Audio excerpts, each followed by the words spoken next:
بسم الله الرحمن الرحيم إن الحمد لله نحمده ونستعينه ونستغفره ونستهديه ونعوذ بالله من شرور أنفسنا ومن سيئات أعمالنا من يهده الله سبحانه وتعالى فلا مضل له ومن يضلل فلا هادي له أشهد أن لا إله إلا الله وحده لا شريك له وأشهد أن سيدنا محمدًا عبده ورسوله فإن أصدق الحديث كلام الله وخير الهدي هدي محمد صلى الله عليه وسلم وشر الأمور محدثاتها وكل محدثة بدعة وكل بدعة ضلالة وكل ضلالة في النار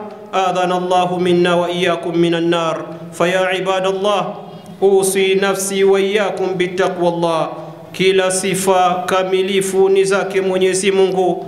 Tunamsifu, tunamuomba msaada, tunamuomba msamaha, tunamuomba uongofu, tunajikinga kwake Allah Jalla wa Ala na shari ya nafsi zetu na shari ya baadhi ya vitendo vyetu vilivyokuwa vipungufu. Aliongozwa na Allah baada ya kujiwa na uongofu akaufuata ameongoka, na aliyejiwa na uongofu akaupa mgongo amepotea.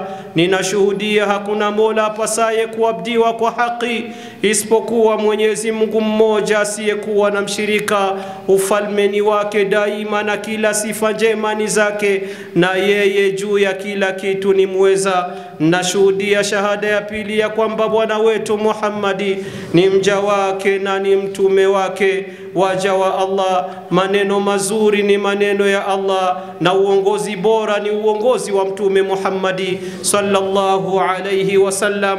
Mambo mabaya kila siku Waislamu ni mambo ya kujianzia, kila jambo la kujianzia ambalo halina ushahidi katika Qur'ani, wala halina ushahidi katika mafunzo ya mtume, wala halina ushahidi katika mwenendo wa maswahaba wafasi wa mtume. Jambo hilo uchukuliwa ni uzushi, na kila chenye kuzuka ni upotevu, na upotevu ndiyo sababu kubwa itawachukulia wengi katika umati Muhammadi sallallahu alayhi wasallama kutupwa ndani ya moto wa Jahannam.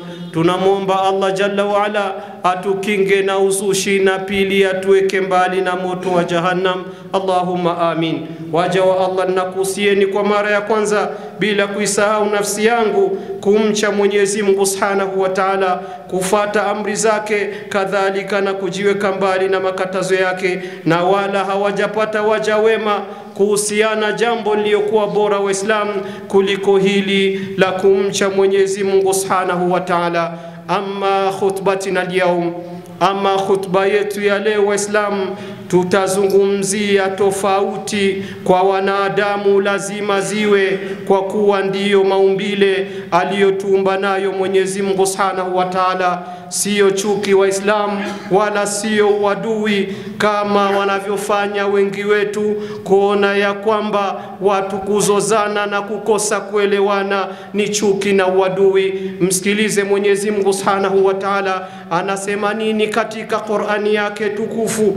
Anasema nini yenye Waislamu katika surati Hudi aya ya 118 mpaka 119.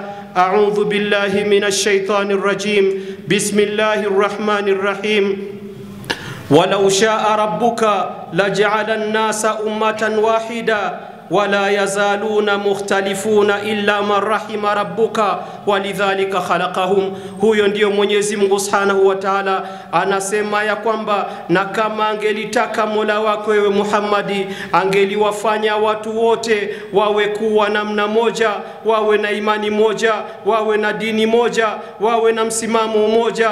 Lakini hakufanya hivyo ndugu yangu Muislamu. Akaendelea kusema Mwenyezi Mungu Jalla wa Ala, wala yazaluna mukhtalifun, na wala watu hawataacha kutofautiana isipokuwa wale ambao Mwenyezi Mungu Subhanahu wa Ta'ala aliwarehemu. Na tambueni kwa huko kukhtalifiana, huko kukosana, ndiyo Mwenyezi Mungu Subhanahu wa Ta'ala amekumbeni. Na kwa hayo ndugu zangu watukufu Waislamu, kuna siri iliyokuwa kubwa kabisa. Pia Allah Jalla wa Ala akasema katika surati Taghabun aya yake ya pili ya kwamba huwa alladhi khalaqakum faminkum kafiru wa minkum mu'minu wallahu bima ta'maluna basir. Naam, waja Allah, na ni yeye Mwenyezi Mungu Subhanahu wa Ta'ala ndiye ambaye aliyekuumbeni. Miongoni mwenu Waislamu kunapatikana makafiri, miongoni mwenu kunapatikana wapingaji ambao ndiyo makafiri, na miongoni mwenu kunapatikana waaminifu ambao ndiyo Waislamu. Na Allah Jalla wa Ala anasema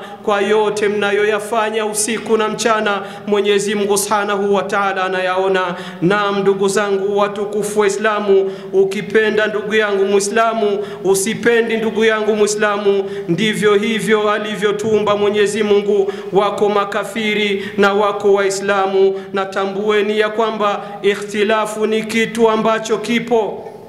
Ikhtilafu ni kitu ambacho kipo, ni kitu ambacho kipo Waislamu, ni katika maumbile ambayo Mwenyezi Mungu Subhanahu wa Ta'ala alituumba. Kwa hiyo baada ya Allah Jalla wa Ala kutuumba namna hivyo, akataka tuchanganikane na hao ambao tunaotofautiana nao. Akataka tuchanganikane na hao ambao tunaotofautiana nao kidini, kiimani, kimsimamo. Lazima tuchanganike nao, kwa kuwa hauwezi ndugu yangu Muislamu kuishi peke yako, au hakuna yule ambaye aliishi peke yake, wala hakuna yule ambaye anaweza kuishi peke yake. Kwa hiyo tambueni waja wa Allah ya kwamba katika maisha kuna kuuziana vitu, katika maisha kuna kukopeshana, katika maisha kuna kuoleana, katika maisha kuna kufanya kazi kwa pamoja. Lazima watu tuchanganike na wengine. Na tambueni ya kwamba waja wa Allah kutofautiana kwetu hakukuanza hapa, kumeanza huko mbinguni ndugu zangu. Kumeanza toka Mwenyezi Mungu Subhanahu wa Ta'ala aliposema Mwenyezi Mungu kuwaambia malaika ya kwamba katika surati Sad aya 71, idh qala rabbuka lilmalaikati inni khaliqu basharan min tini. Na tambueni ya kwamba ewe Muhammad wakumbushe pindi Mola wako aliposema kuwaambia malaika ya kwamba mimi nitaumba kiumbe ambaye anatokana na udongo. Na katika suratul An'am aya yake ya 3 akasema Mwenyezi Mungu kwa kujumlisha sisi sote ya kwamba huwa alladhi khalaqakum min tini. Na tambueni ya kwamba ni yeye Mwenyezi Mungu Subhanahu wa Ta'ala ambaye alikuumbeni kutokana na udongo. Na muwaja wa Allah, baada ya Allah kusema hivyo, alimtuma malaika ndugu zangu watukufu Waislamu ateremke ardhini, achukue udongo pembe 4 za dunia, mashariki, magharibi, kaskazini na kusini na katikati ndugu zangu. Na kama mnavyotambua jinsi udongo hauna rangi moja, hauna ladha moja. Udongo ndugu zangu, kuna udongo mweupe, kadhalika kuna udongo mweusi, kuna udongo mwekundu, na kuna udongo mgumu, na kuna udongo mlaini, na kuna udongo mtamu, kadhalika na kuna udongo ambao ni mchungu, na kuna udongo wa chumvi. Haya ndugu zangu watukufu Waislamu, tumeumbwa hivyo. Tutakuwaje tuko sawa kama udongo wenyewe umetofautiana rangi? Lazima tutakuwa na rangi mbalimbali, tabia mbalimbali, tabia tofauti. Kuna wale wakali ni ambao kama Umar ibn al-Khattab alivyokuwa mkali, na kuna wale wapole kama alivyokuwa Abu Bakari ni Siddiqi, na kuna wale wagumu wasiosikia kama alivyokuwa Firauni lanatullah, na kuna walaini Waislamu wenye kuweza kusikia kwa wepesi. Kadhalika kuna wenye tabia nzuri na kuna wenye tabia mbaya, kuna wenye dini na wasiokuwa na dini. Wote hawa Waislamu tunaishi nao na lazima tuchanganyike nao, na matatizo lazima yawe ndugu zangu. Tambueni ya kwamba waliozozana wa kwanza kabisa ni malaika wa Mwenyezi Mungu Subhanahu wa Ta'ala waliokuwa huko mbinguni. Mwenyezi Mungu anampa habari Muhammad sallallahu alaihi wasallam akisema ya kwamba qul huwa nabaun azim, ewe Muhammadi waambie hakika ili jambo ninalokuambieni ni habari iliyokuwa kubwa kabisa, antum anhu mu'ridun, habari ambayo nyinyi kwayo mmeipuuza. Ma kana liya min ilmi bil mala'il a'la idh yahtasimun, tambueni ya kwamba mimi Muhammadi sina ujuzi wa malaika waliokuwa huko juu mbinguni pindi walipozozana. Na waja wa Allah malaika walizozana pindi Mwenyezi Mungu Subhanahu wa Ta'ala alipoambia ya kwamba mimi ninataka kuumba kiumbe ambaye atakayekwenda kuwa khalifa huko ardhini. Kwa hiyo ndugu zangu watukufu Islam, malaika walizozana paka wakafika kusema wengine ya kwamba atajalu fiha man yufsidu fiha wa yasfiku dimaa, ewe Mwenyezi Mungu unataka kuweka kiumbe katika ardhi ambacho kitafanya ufisadi na kumwanga damu. Hawa ni malaika ndugu zangu watukufu Waislamu. Watukufu wanapingana na wanazozana kuhusu mwanadamu, wanazozana kuhusu mwanadamu. Vile vile kama utaona ya kwamba malaika wazozani, kisikilize kisa maarufu cha ule mtu ambaye aliyeua katala 100 nafsi, aliua nafsi 100 ndugu zangu watukufu Waislamu. Katika kuangaika anatafuta nafasi gani ataweza kupata toba. Hadithi maarufu kutoka kwa Abi Sa'id al-Khudri ni kwamba ule mtu alitafuta kupata toba, akaambiwa ya kwamba hauwezi kupata toba hapa, lakini intaliqu ila ardi kadha wa kadha kadha wa kadha fa inna biha unasa ya'buduna Allah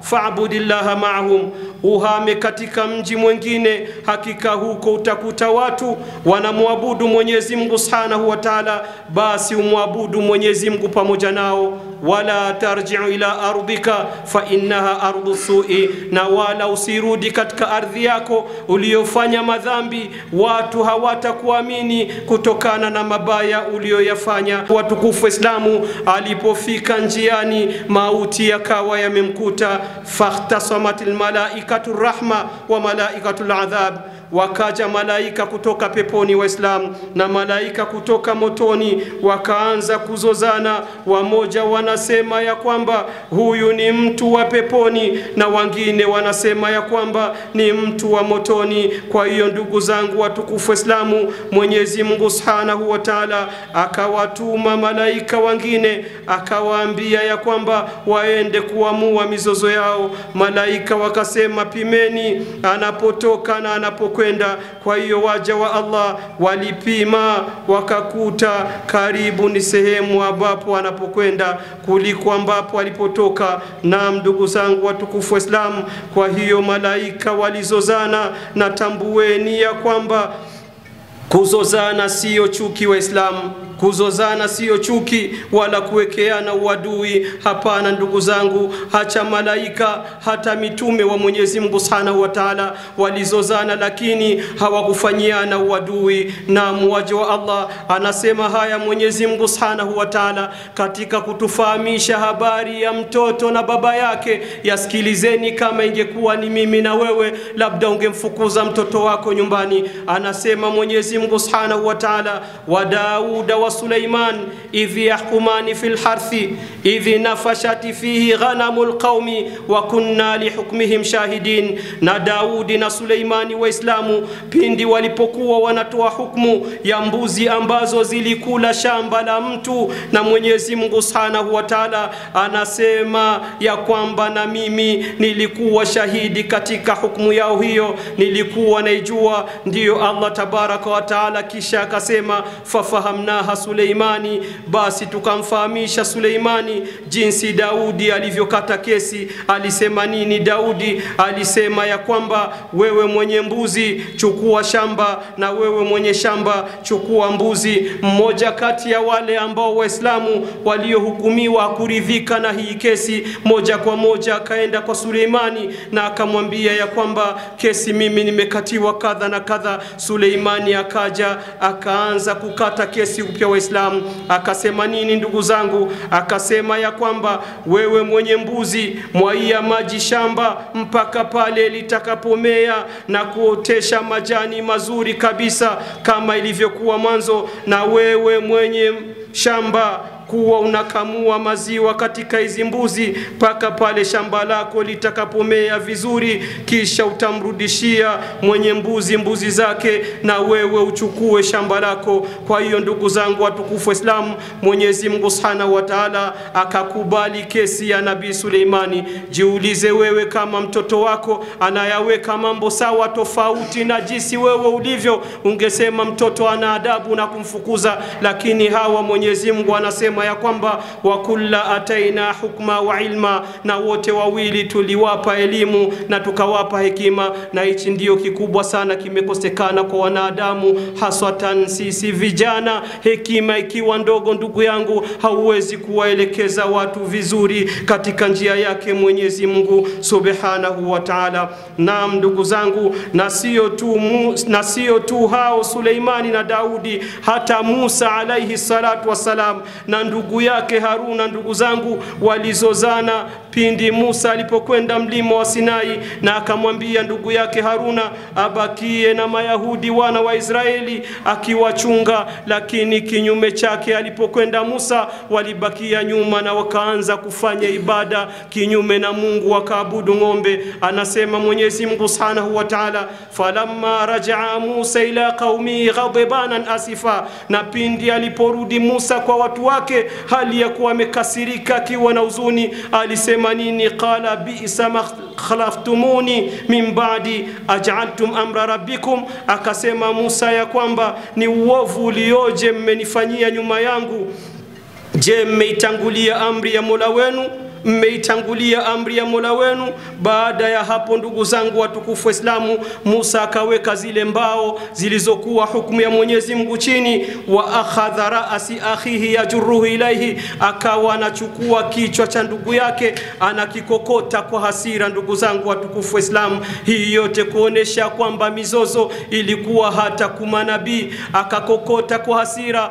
Nabii Haruna anamwambia ya kwamba ndugu yangu, acha kunikokota kichwa changu. Musa anasema ya kwamba kwa nini uliwaona wanaabudu ng'ombe usinifati? Akasema ya kwamba niliogopa pasiwi farqa baina yangu, kama ningewaacha wangesambana, wewe ungekuja hauwakuti. Ziangalieni hikima zilikuwa na manabii, nikakusubiri wewe uje ili upate kuhukumu sheria ya Mwenyezi Mungu Subhanahu wa Ta'ala. Kwa hiyo ndugu zangu watukufu Waislamu, tambueni ya kwamba mizozo ilikuwepo hata kwa manabii. Ndugu zangu, Haruna na Musa waligombana, na watu wa Musa na Haruna waligombana mpaka wakakaribia kutaka kumuua yeye. Ndugu zangu watukufu Waislamu, tambueni ya kwamba mizozo haikuishia hapo Waislamu. Hata mtume wetu Muhammad sallallahu alaihi wasallama, yeye na wake zake, na yeye ndiyo kioo kwetu ndugu zangu, taa ambalo linalotuangazia tunapokwenda, na wake zake ndio kioo kwa wake zetu. Lakini ndugu zangu watukufu Waislamu, walizozana nyumbani kwao mtume na wake zake mwezi mzima. Ndugu zangu, hawaelewani, hakuna wa kuingia kutoka, hakuna salamu, waja wa Allah. Mizozo inaendelea. Mtume anamfuata Aisha, anamwambia ni nini? Wanasema ya kwamba hatuli vizuri, hatuvai vizuri kama kawaida ya wanawake. Mtume anatoka hapo ndugu zangu, anakwenda kwa Hafsa, anamuuliza kuna nini, na yeye anasema hivyo hivyo. Lao limekuwa moja ndugu zangu, mtume hana la kusema nyumbani mwezi mzima. Na ni nani atasema kwamba nyumbani kwake hana mizozo na mke wake? Vipi iwe mizozo ya msikitini ndio ionekane zaidi kuliko mizozo ambayo iko nyumbani? Msikilizeni mtume Muhammad sallallahu alayhi wasallama, mwezi mzima ndugu zangu anaishi katika mzozo na wake zake, kutokana ya kwamba hawali vizuri, hawavai vizuri. Subhanallah, Mwenyezi Mungu Subhanahu wa Ta'ala akaingilia kati mzozo wa mtume na wake zake. Angalia sura hii katika suratul Ahzab aya 28 mpaka 29, anasema Mwenyezi Mungu Subhanahu wa Ta'ala, ya ayuhan nabiyyu qul li azwajika in kuntunna turidna alhayata ad-dunya wa zinataha fata'alaina umatti'ukunna wa usarrihukunna sarahan jamila. Anasema ewe Muhammadi, waambie wake zako ikiwa wanapenda huyu hai wa dunia na mapambo yake na wanaikataa dini ya Mwenyezi Mungu Subhanahu wa Ta'ala,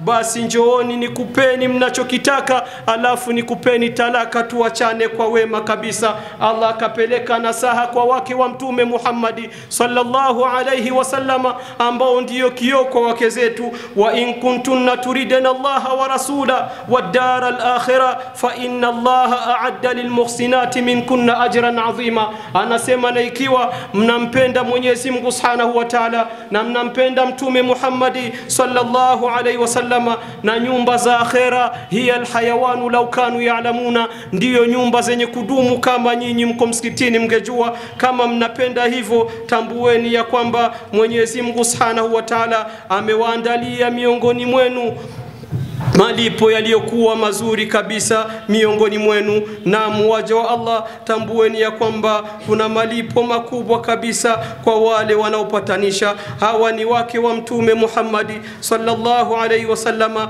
Kila mmoja alikuwa vyake, lakini Mwenyezi Mungu Subhanahu wa Ta'ala akawa ameleta namna gani wanaweza wakamaliza mizozo. Kwa hiyo ndugu zangu watukufu Waislamu, dawa ni nini sasa? Mwenyezi Mungu Subhanahu wa Ta'ala akaleta dawa kwa mtume wake Shuaibu, akawa ameleta dawa ndugu zangu. Kwa hiyo mizozo ambayo iliyotokea, kwa hiyo watu hawataki kuchukiana, watu wanatakiwa wawe kitu kimoja, washirikiane katika njia ya Mwenyezi Mungu Subhanahu wa Ta'ala. Akaleta ndugu zangu kusema ya kwamba nabii huyu wa Mwenyezi Mungu Subhanahu wa Ta'ala Shuaibu alipogombana na watu wake Waislamu na kusema ya kwamba anawaambia watu wake, wama uridu an ukhalifakum ila ma anhaakum anhu, natambueni ya kwamba mimi sitaki kwenda kinyume na yale ambayo ninayokukatazeni. Sitaki kwenda kinyume na yale ambayo ninayokukatazeni ya kwamba mimi ninataka islahi baina yangu mimi na nyinyi. In uridu illa alislahi, ninachokitaka mimi nitengeneze yaliyokuwa baina yetu mimi na nyinyi. Wama tawfiqi illa ala Allah, natambueni ya kwamba hakuna kuwezeshwa kutengeneza mizozo isipokuwa kwa Mwenyezi Mungu Subhanahu wa Ta'ala. Kwa hiyo Waislamu tofauti ikipatikana, inatakiwa tutengeneze, sio kuwekeana chuki na uadui. Lazima tutengeneze yaliyokuwa baina ya watu. Ni wajibu ndugu zangu, na ni ibada iliyokuwa kubwa sana, inashinda ibada nyingi ndugu zangu watukufu Waislamu. Lakini sisi kuliko kutengeneza, tumejiweka makundi matatu ndugu zangu. Kundi moja liko upande wake linasema mimi sintokubali, na kundi lingine linasema na mimi sintokubali, na kundi la tatu ndugu zangu limeikaa hali ya kushangilia na kusema watajijua. Kwa hiyo ndugu zangu watukufu Waislamu, haitakiwi tuwe hivyo. Anatuambia mtume wetu Muhammadi sallallahu alayhi wasallama kuonesha ubora wa kupatanisha watu, kuonesha ubora wa kuunganisha watu. Ala adullukum ala afdalu min darajati salati wasiyami wasadaqa, je nisikuambieni kitu ambacho ni bora kuliko daraja ya swala za suna,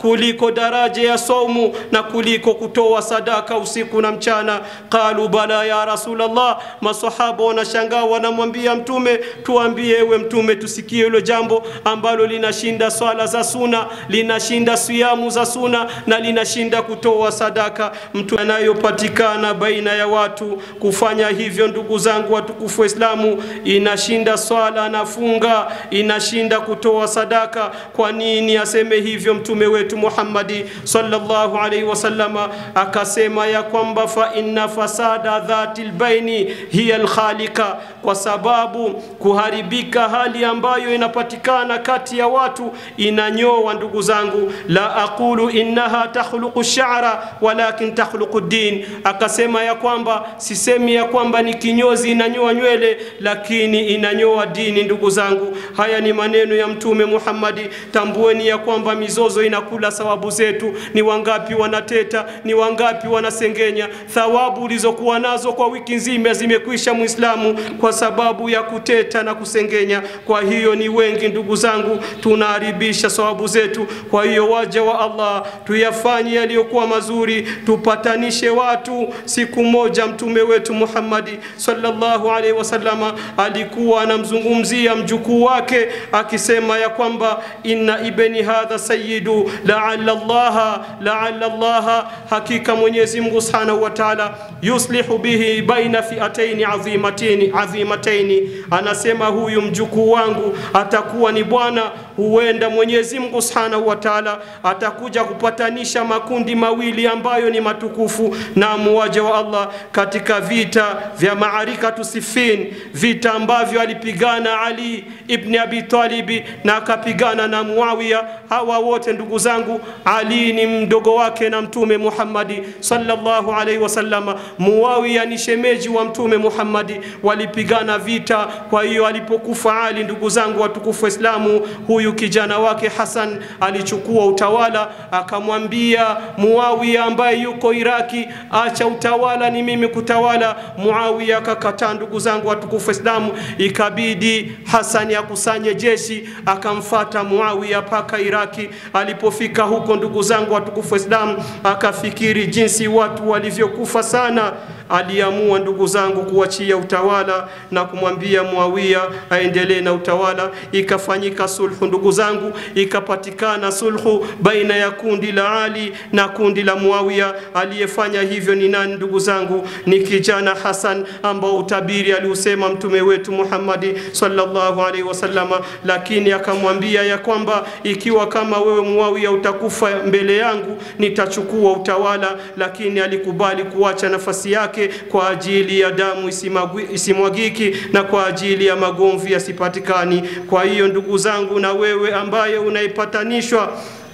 unaipatanisha, acha ndugu yangu Muislamu, angalia maslahi ya umma, kama alivyofanya Hassan ibn Ali. Sio kunongona Waislamu maneno mengi paka mnazidisha chuki baina ya watu. Anasema Mwenyezi Mungu Subhanahu wa Ta'ala katika suratu An-Nisa'i ya kwamba la khaira fi kathiri min najwahum, hakika kuna khairi katika mengi wanayonongona watu kwa siri. Utaona kakundi kameika hapa ni siri, kangine kameika pale ni siri, kangine kako nyuma ya ukuta ni siri. Amna khairi ndugu zangu katika kunongona, isipokuwa khairi inapatikana katika kutoa sadaka, kuwasaidia watu wana matatizo, kutoa sadaka, kujenga nyumba ya Mungu. Haiwezi kwenda kama kuna mizozo ndugu zangu watukufu Islamu. Hakuna hilo, ni kuamrishana yaliyokuwa mazuri, kutoa sadaka, ama kuambia watu wafanye yaliyokuwa mazuri. Au islahim baina nasi,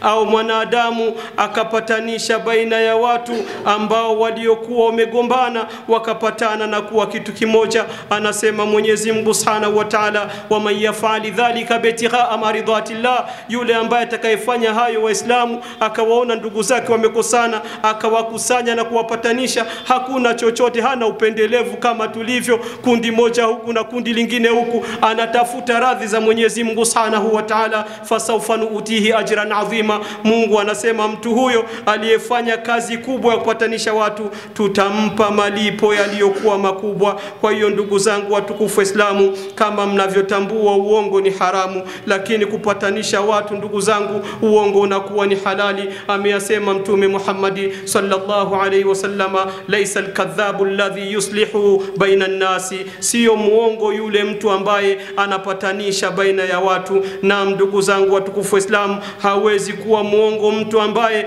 anapatanisha baina ya watu. Kadhalika tambueni ya kwamba uongo umeruhusiwa katika dini sehemu tatu. Akasema sehemu ya kwanza ni vitani ndugu yangu, labda wamekuja maaskari wanawatafuta Waislamu wakafikia kukamata wewe na Waislamu wako msikitini wamejificha, sio useme ya kwamba wako msikitini, ukisema hivyo unapata dhambi na ukifa unakwenda motoni. Unataka wainusuru wale Waislamu kwa kusema mimi ndio nimebakia wa mwisho, wengine wamewachukua. Huyu uongo ndugu yangu, unapata thawabu. Na uongo wa pili ndugu zangu watukufu Waislamu ni mtu kupatanisha baina ya watu wawili wamegombana, ukapeleka uongo kwa ajili wapatane, Mwenyezi Mungu Subhanahu wa Ta'ala na kupa thawabu. Na uongo wa tatu ni kwa mke au mume kuweza kupatana ili nyumba ikae na usalama isibomoki. Inabidi wakati mmoja kumwambia mke wako uongo, ama mke wako akakwambia uongo kwa ajili ya kujenga maslahi na kutengeneza nyumba isiharibiki. Kwa hiyo ndugu zangu watukufu Waislamu, natambueni ya kwamba ukweli ni thawabu. Ukweli ndugu zangu ni thawabu, lakini inatakikana huyo ukweli ikiwa utaupeleka kwa watu wakagombana na kuachana, unapata dhambi ndugu zangu. Anasema mtume wetu Muhammad sallallahu alaihi wasallam, la yadkhulul jannata an-nawamu, tambueni ya kwamba haingii peponi mtu ambaye anahamisha maneno. Umesikia mtu anasema kwa mwenzake vibaya Waislamu, unachukua hayo maneno unampelekea na wao wanagombana na kuachana. Umesema ukweli lakini unapata dhambi. Kwa hiyo ndugu zangu, ukweli wakati mmoja unapata dhambi na uongo wakati mmoja unapata thawabu. Wallahu subhanahu wa ta'ala yaqulu wa biqawlihi yahtadu almuhtaduna jalla jalaluhu fa idha qara'ta alquran fasta'idh billahi minash shaitanir rajim. A'udhu billahi minash shaitanir الرجيم. بسم الله الرحمن الرحيم.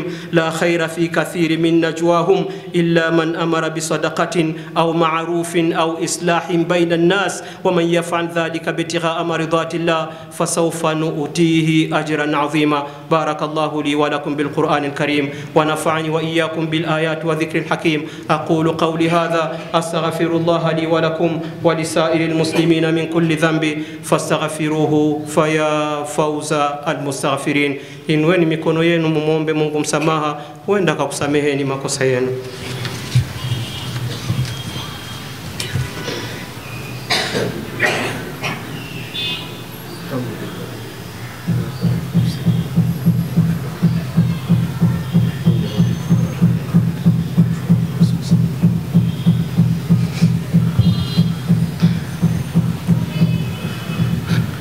الحمد لله رب العالمين والعاقبة للمتقين ولا عدوان إلا على الظالمين.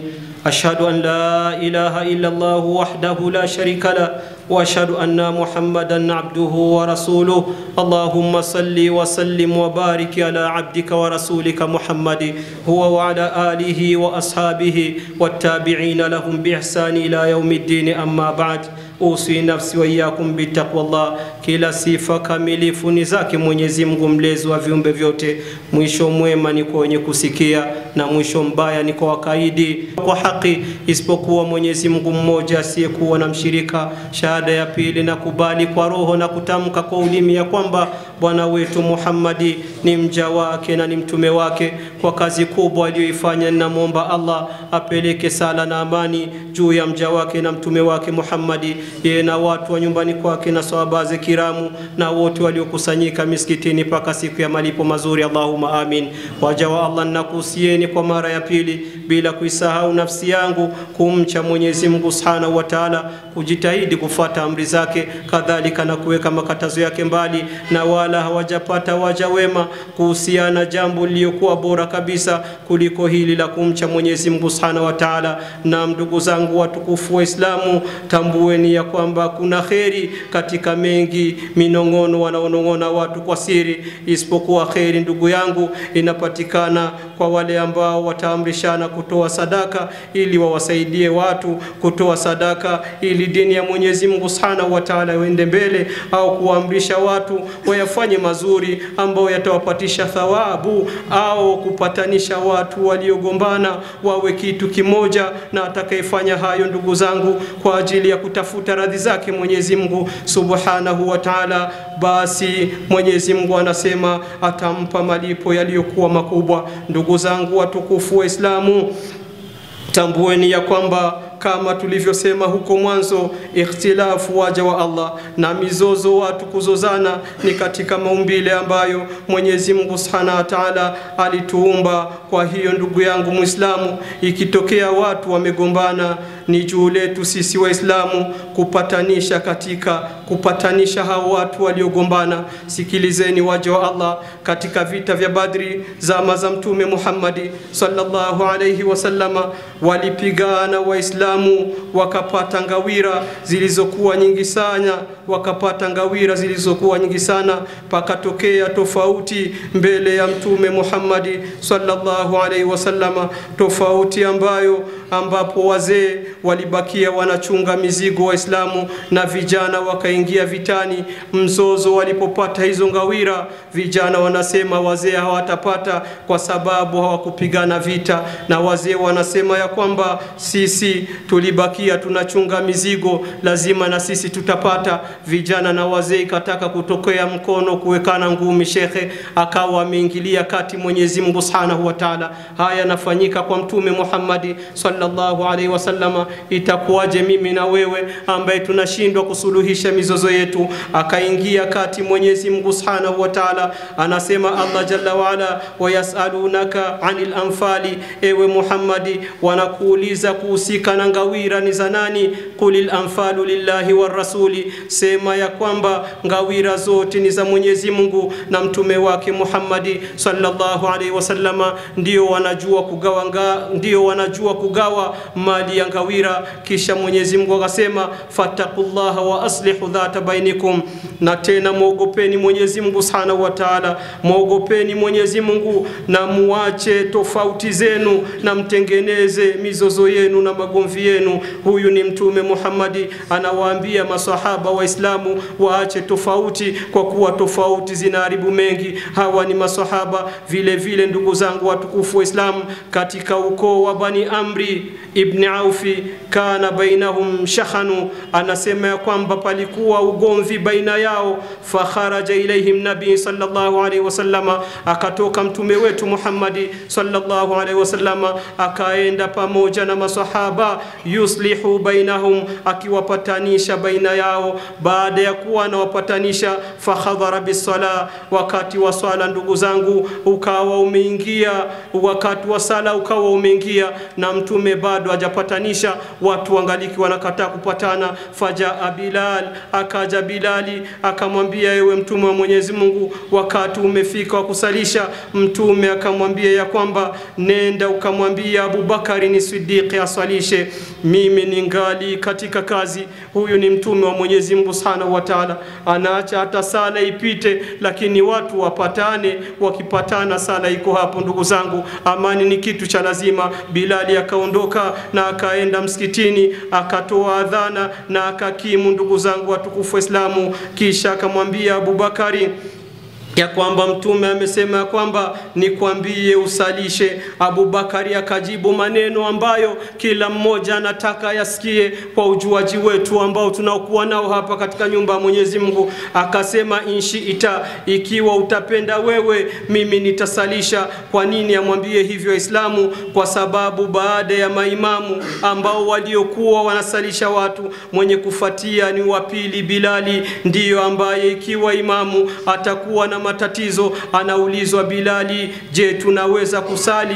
Hiyo ndiyo sheria ndugu zangu, sio wewe utoke unapotoka na ujuaji wako unakunja msikitini na kumwambia Bilali tusali. Hilo halipo ndugu zangu. Kwa hiyo Abu Bakari ni Siddiqi akapita mbele akasalisha watu Waislamu. Kabla hajamaliza mtume akawa ametokea. Mtume akaja na pasua ili aweze kufika penyewe nyuma ya Abu Bakar. Waja wa Allah ikawa maswahaba wamemuona, wakaanza kupiga makofi maswahaba. Abu Bakar alipotizama kwa nyuma kidogo akamuona mtume wetu Muhammad sallallahu alaihi wasallama, akataka atoke pale. Mtume akamwashiria endelea na sala, lakini haikuwezekana kutokana na utukufu alivyokuwa wanampenda mtume na kumheshimu. Alitoka mtume akaingia mbele na akamaliza sala. Baada ya kumaliza swala ndugu zangu, mtume akawaelekea maamuma akawauliza ya kwamba kwa nini mmepiga makofi? Makofi sio kwa wanaume, makofi ni kwa wanawake. Ingetosha nyinyi kusema ya kwamba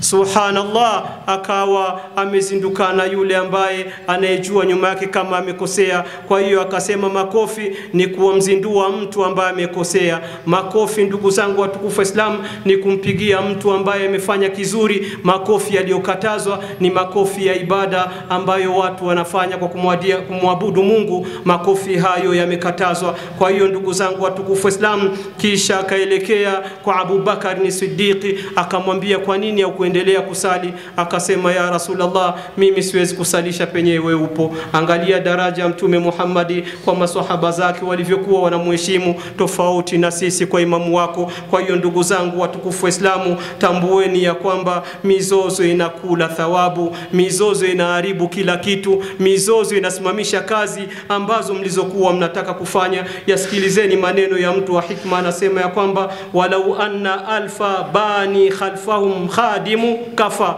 Anasema unaonaje akiwa wajengaji 1000 lakini kuna mvurugaji mmoja? Anasema huyo mvurugaji mmoja anatosha kuharibisha wale wajengaji 1000. Subhanallah, mtu anaweza kujiuliza atawaharibisha namna gani? Akasema ya kwamba wao wanajenga mchana, wamekuja wanajenga nyumba Mwenyezi Mungu mchana, muharibifu mmoja anakuja na sukuma ukuta wote unaanguka kwa siku moja ndugu zangu. Sasa anasema fakaifa bibani khalfahu khalfu khadim, itakuwaje sasa wakipatikana waharibifu 1000 na mjengaji akawa umoja? Itakuwaje ndugu zangu watukufu Islam? Kwa hiyo Mwenyezi Mungu Subhanahu wa Ta'ala, waja wa Allah anatupa nasaha namna gani tutarejea katika njia ya Mwenyezi Mungu Subhanahu wa Ta'ala, ipatikane umoja na mapenzi. Anasema wa atii'u Allah wa atii'u rasula wa la tanaza'u wa tafshalu wa tadhhaba rihukum wasbiru inna Allaha ma'as sabirin. Anasema Mwenyezi Mungu Subhanahu wa Ta'ala, mtiini Mwenyezi Mungu wa Islamu, fateni amri Mungu anakuamrisheni, na mumtii mtume wake Muhammadi sallallahu alaihi wasallama, na baada ya kumtii msizozani mkaja kugombana, nguvu zenu mlizokuwa nazo zikaondoka, ikawa hakuna mmoja wa kumsaidia mwingine, kila mmoja anafanya yake. Hizi ni nguvu zitakuwa zimeondoka katika umma. Kwa hiyo ndugu zangu, wanasema na msubiri kwa yote ambayo yanayokufikeni katika shida na matatizo. Inna Allaha ma'as sabirin, hakika Mwenyezi Mungu Subhanahu wa Ta'ala yuko pamoja na wale wanaosubiri. Waislamu, kama mkutengenezeka kwa haya, basi moto wa jahannam unatusubiri. Amri ya Mungu inasema inna Allaha wa malaikatahu yusalluna ala nabi ya ayyuhalladhina amanu sallu alayhi wa sallimu taslima. Allahumma salli ala Muhammad wa ala ali Muhammad kama sallaita ala Ibrahim wa ala ali Ibrahim, wa barik ala Muhammad wa ala ali Muhammad kama barakta ala Ibrahim wa ala ali Ibrahim fil alamin innaka Hamidum Majid. Wa radiyallahu an arba'atil khulafa'i rashidin minhum Abi Bakr as-Siddiq wa Umar ibn al-Khattab wa Uthman ibn Affan wa Ali ibn Abi Talib wa an sittatil mubashirin bil janna wa ana ma'ahum bikaramika wa ihsanika ya akramal akramin. Allahumma a'izz al-islam wal muslimin wa adhill ash-shirka wal mushrikin wa dammir a'da' ad-din wa ansur ibadaka al-muwahhidin fi ad-din. Rabbana la tuzigh qulubana ba'da idh hadaytana wa hab lana min ladunka rahmatan innaka antal wahhab. Allahumma aslih lana dinana alladhi huwa ismatu amrina واصلح لنا دنيانا التي فيها معاشنا واصلح لنا آخرتنا التي إليها معادنا واجعل الحياة زيادة لنا في كل خير واجعل الموت راحة لنا من كل شر. اللهم ربنا تقبل منا إنك أنت السميع العليم وتب علينا يا مولانا إنك أنت التواب الرحيم. اللهم اغفر المؤمنين والمؤمنات والمسلمين والمسلمات الأحياء منا والأموات يا قضي الحاجات ويا مجيب الدعوات. اللهم اجعل هذا جمعنا مرحوما وتفرقنا هذا من بعده مؤيدا تفرقا معصوما برحمتك يا أرحم الراحمين. سبحان الله وبحمده سبحانك اللهم وبحمدك نشهد أن لا إله إلا أنت ونستغفرك ونتوب إليك. وسبحان ربك رب العزة عما يصفون والسلام على المرسلين والحمد لله رب العالمين. أقم الصلاة. الله أكبر الله أكبر.